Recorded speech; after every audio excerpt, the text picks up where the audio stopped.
So I don't know if you were able to catch it in that video, completely unmasked fundraiser little meeting thing, was Governor Greg Abbott, who I'm sure by now you know has tested positive for COVID. Yesterday, his office put out a tweet saying that the governor would place himself in isolation while recovering from the virus, saying, quote, "The governor has been testing daily, and today was the first positive test result. Governor Abbott is in constant communication with his staff, agency heads, and government officials to ensure that state government continues to operate smoothly and efficiently." So if you were worried about the Texas state government's ability to not do anything about the pandemic, don't worry, they will be just as incapable as they were before he got sick. Now, what you need to know about Governor Abbott specifically is that he is positive for COVID. He's fully vaccinated against COVID-19, in good health, and currently experiencing no symptoms. But despite that, despite no symptoms whatsoever, he has already begun receiving Regeneron's monoclonal antibody treatment, the same therapy used by President Donald Trump when he was shaky health-wise when he started taking that. If you recall his display at breathing that he did. But anyway, so JR, he's got COVID, no symptoms. His wife is tested negative, so she apparently avoided it. But he is already taking this Regeneron treatment. Is that like just an abundance of caution? Does that indicate a level of fear and anxiety that seems surprising from someone who's been so casual about the whole thing? What do you think? Yeah, the rich and powerful, I think, in this case, it's like better be safe than sorry. Like, let's go through all the processes. No symptoms, I think is what was reported for Abbott. No symptoms, he probably wouldn't even really known he had it if he wasn't tested daily. All these things have been happening with him. And so the Regeneron treatment is probably just to make sure, because we got to make sure the folks that don't care about anyone else's lives, that their lives are 100 and 200% protected from the thing that they don't care about anyone else catching. So it's just, it's the big thing about this, it's the illustration of care and concern and planning that goes for this guy.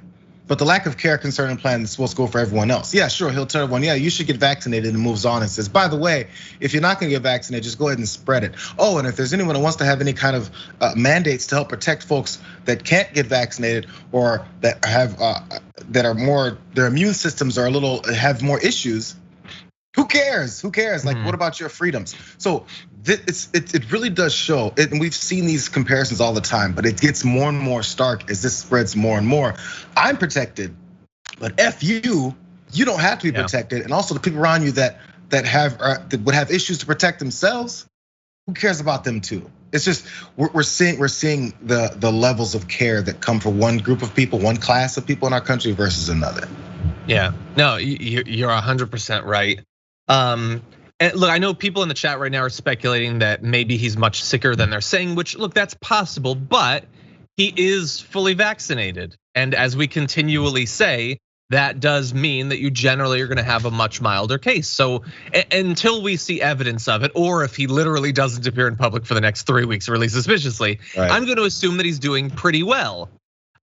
Which honestly makes the fact that he's able to, very easily quarantine, still be able to do his job. He's being given all this experimental Elysium medicine. It makes it even worse, because what we now have basically is a return to, I don't know if you remember one of the characters from the earlier part of the first season of The Damage Report was Dr. Johnny Bananas. And Dr. Johnny Bananas was a monkey doctor that made house calls, had the most advanced technology in medicine, but not for you peasants. He's there for the wealthy. You get sick and die, they get Dr. Johnny Bananas. And Dr. Johnny Bananas is making house calls in Texas right now. They are pumping him full of experimental monkey meds when he doesn't even have any symptoms right now. And this, let's put it in context. Right now, there are 115,000 patients hospitalized in just Texas as of Monday. I'm gonna go on a limb and guess that Tuesday wasn't much better. So probably higher than that. Are all of them getting Regeneron? I honestly don't know. I really have no idea. If you work in a hospital in Texas and you can attest to whether they have access to this too, I would honestly love to know. I hope that they are. but I know that they're more than 90% ICU capacities full. So people with COVID, people without COVID, having a difficult time even getting access to care. And this is while the guy who himself banned mask and vaccine mandates is getting the experimental monkey meds. And so this is the way it works in America. You can not only like do the wrong thing, but mandate danger for other people. And if you get sick, or even if you're only like technically sick, you'll get the most complex, expensive medicine imaginable. That's what I was just gonna say. Are at risk. That's what I was just gonna say, because you said I would like to see if maybe some healthcare professionals in the state of Texas could talk about the numbers and the things that are happening and who, if they're getting Regeneron, how much does Regeneron cost for the normal person? How much does a hospital stay cost for someone who goes in there with COVID and needs other kinds of treatments, potentially going on ventilators and all that stuff?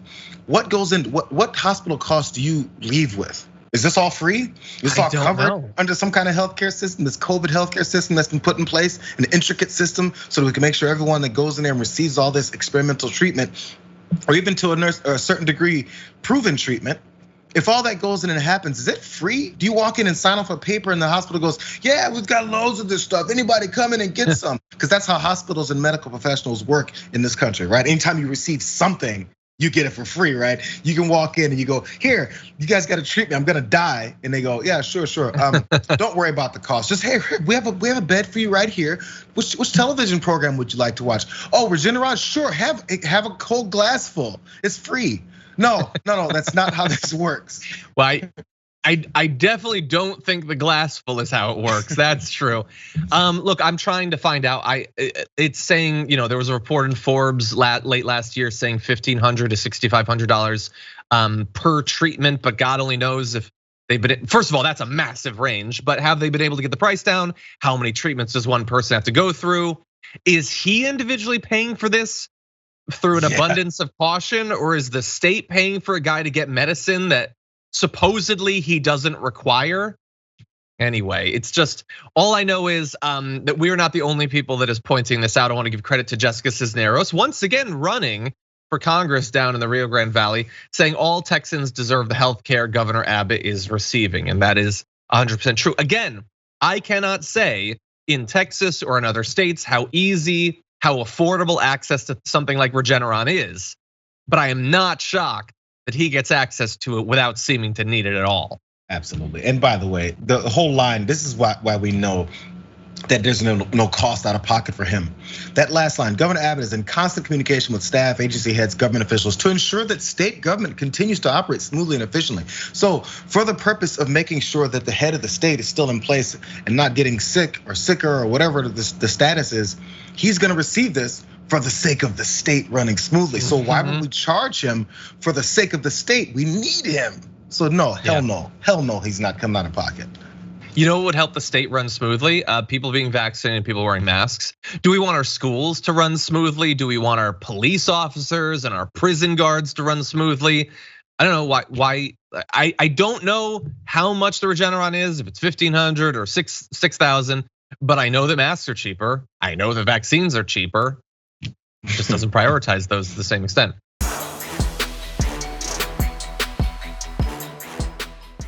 Check out the Damage Report podcast each day, wherever you get your podcasts, whether Pocket Casts or Stitcher or iTunes. You can join me as I give you the news and stories you want, with a range of co-hosts and interview guests jumping in on the fun each day. Again, that's the Damage Report, wherever you get your podcasts. And if you get them at iTunes, don't forget to rate and review. Sometimes I'll read them live on the show.